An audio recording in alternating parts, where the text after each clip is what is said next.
फुलंब्री नगरपंचायत निवडणुकीमध्ये शिंदेसेनेला झटका बसलाय, कारण नगराध्यक्ष पदाचे उमेदवार आनंद ढाकेंनी आपला उमेदवारी अर्ज मागे घेतलाय। त्यांना भाजपात प्रवेश केलाय। आपल्यासोबत माधव सावरगावे जोडले गेले आहेत।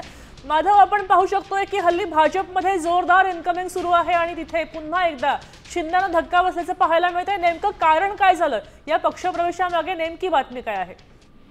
छत्रपती संभाजीनगर जिल्ह्यामध्ये शिवसेनेला एकापाठोपाठ एक धक्के बसत आहेत। कारण 2 दिवसापूर्वीच शहरातल्या भाजप शिवसेनेच्या जिल्हाध्यक्ष महिला जिल्हाध्यक्ष यांनी भाजपमध्ये प्रवेश केला होता आणि आता छत्रपती संभाजीनगर जिल्ह्यातील फुलंब्री नगर पंचायतीचे नगराध्यक्ष पदाचेच उमेदवार हे शिवसेना सोडून शिवसेना जय महाराष्ट्रकडून भाजपमध्ये प्रवेश केलेला आहे।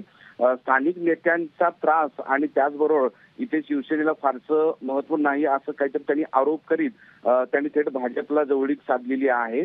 भाजप विरुद्ध शिवसेना आणि महाविकास आघाडी असा संघर्ष नगरपालिकेच्या निवडणुकीमध्ये सुरू होता आणि त्या दृष्टीने भाजपनं थेट शिवसेनेचाच नगराध्यक्ष पदाचा उमेदवार आपल्याबरोबर घेतल्यामुळं आता त्यांना ही निवडणूक सोपी झालेली आहे आणि त्यामुळं राष्ट्रवादी काँग्रेस आणि महाविकास आघाडी विरुद्ध भाजप असा संघर्ष त्या ठिकाणी दिसतोय। आणि सगळ्यात महत्त्वाचं म्हणजे शिवसेना शिंदे गटाचाच उमेदवार पळत असल्यामुळं भाजप आणि शिवसेना शिंदे गटांमध्ये वाद उफाळून येण्याची शक्यता जास्त दिसते आहे। कारण छत्रपती संभाजीनगरच्या सगळ्याच नगरपालिका निवडणुकीमध्ये शिवसेना भाजप असा संघर्ष दिसतोय। नक्कीच माधव, सविस्तर माहितीसाठी धन्यवाद।